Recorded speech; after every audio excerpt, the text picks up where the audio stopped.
Welcome back everybody. So you are here in this video.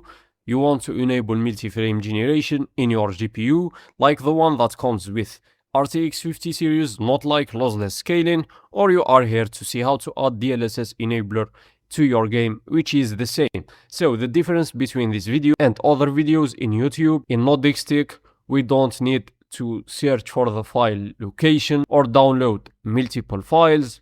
It's just so easy. We have made tool for you guys.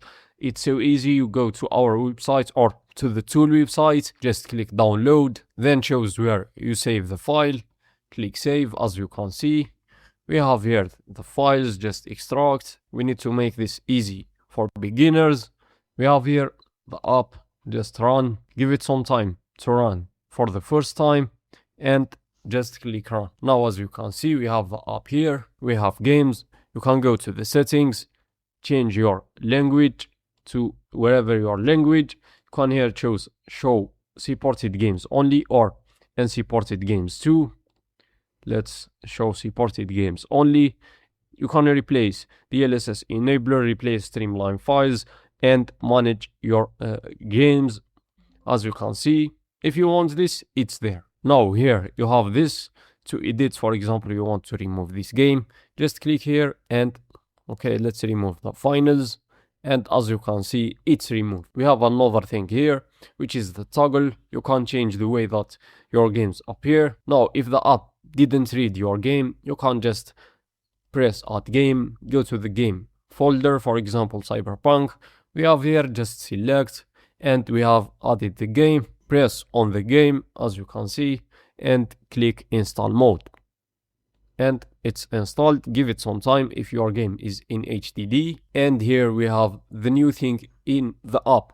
We have toggle key, so you can change your key. Some people are facing problem with the tilt key. You can here choose home key, F12, wherever you want. Let's go with a home key. Monitoring, if you want to see your frame rate or your stats. And Ghostbuster, prefer to enable this to reduce ghosting. We have here hop detection. Let's go with the stock. And override mode, you can choose potato mode if you have very low end PC. Force FG activation, if you have a problem with activating DLSS frame generation in the game, you have to choose this. Of course, with this mode, you have to enable DLSS frame generation in the game, even if you have unsupported GPU.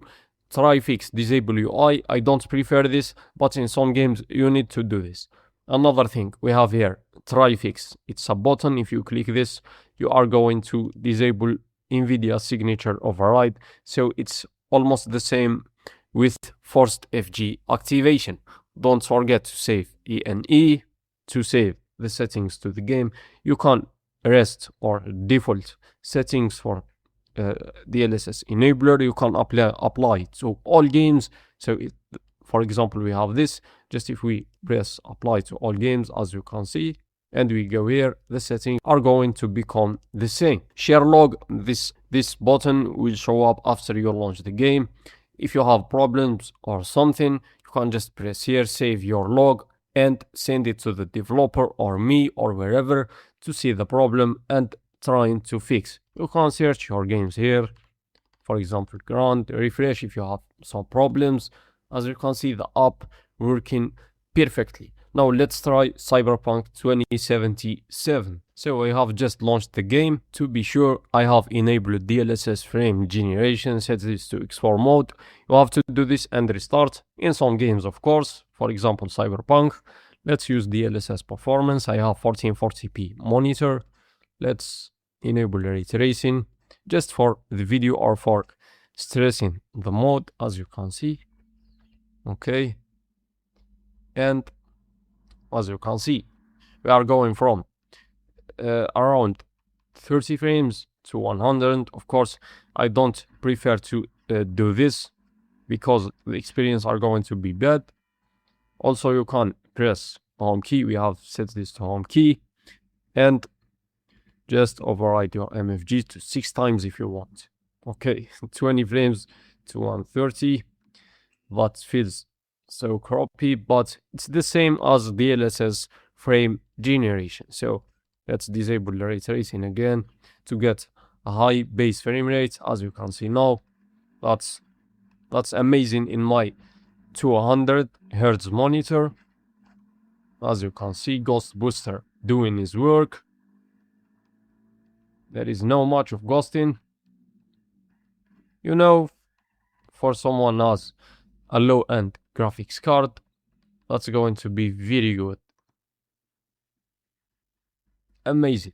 Okay, subscribe to the channel if you like the video. If you want to support us, just download the app, share it. If you want to make a video about this app, you are free to do this. Thank you for watching. See you in the next one.